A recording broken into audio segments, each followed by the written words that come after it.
Hello, welcome to the scripture takeaway with the Sweet Pea. Yeah, I'm the Sweet Pea, I'm just the one with glasses.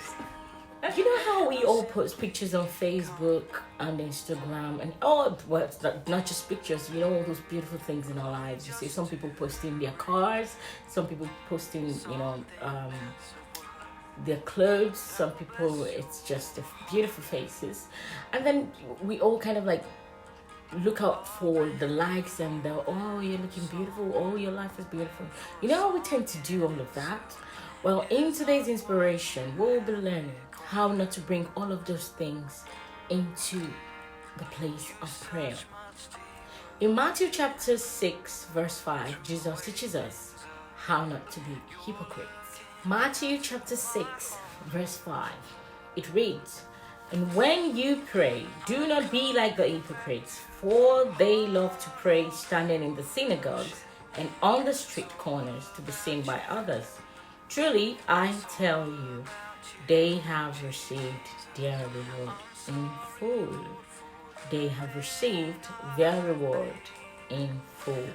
Praise the Lord. Let's break it into parts. The first part says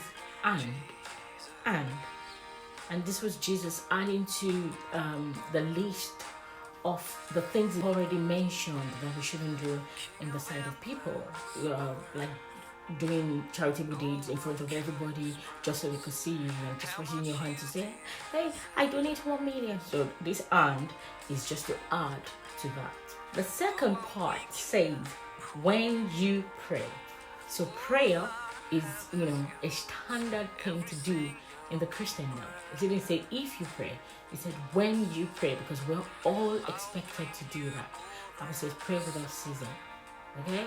So we all must pray. The third part says, "Do not be like the hypocrites." That's also in Matthew chapter 23 verse 3, where Jesus was saying that we shouldn't be like the Pharisees, like the hypocrites and all that. Jesus here is dishing out warnings to us, his children. In Matthew 23 verse 3, Jesus Christ said to do what they say but don't do what they do. The fourth verse says, "For they love to pray standing in the synagogues and on the street corners to be seen by others." During Jesus' time, people who taught in the synagogues, they were highly revered, highly respected, and they prospered so much from their ministry.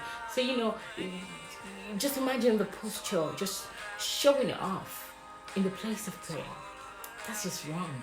You have to be humble in the place of prayer. You can't pray and answer your own prayers. You can't come to the throne of grace proudly. No, that won't work. These people who are working in the teaching ministry, in the synagogue, they're mixing it with their own matters. The pride is there. So we should really be careful what our motives are. I've seen where pastors are being called to come and preach. Singers, musicians are being called to come and minister, and they wouldn't get up until they receive all these accolades. Oh, he sang with this, he sang with that, he did this, he did that. When it comes to the things of God, we don't need all of that. Let the glory be to God and God alone. Let God be the object of your faith. This is a trap that the devil uses. It's not what men think that matters, it's what God thinks of. The next part says, "Truly I tell you, they have received their reward in full." Now this sentence marvels me because it didn't just say that they have received their reward, it says they have received it in full. It means that's all they're gonna get, nothing more. You should know that once you receive a reward from man, that's it. Do not expect any reward from God. So we all should be careful. So I think that the only reward that we all should try to attain is that one that says, "Well done, you faithful servant." Let the glory be to God and God alone. And that's a wrap. They say time is money. So thank you for your time.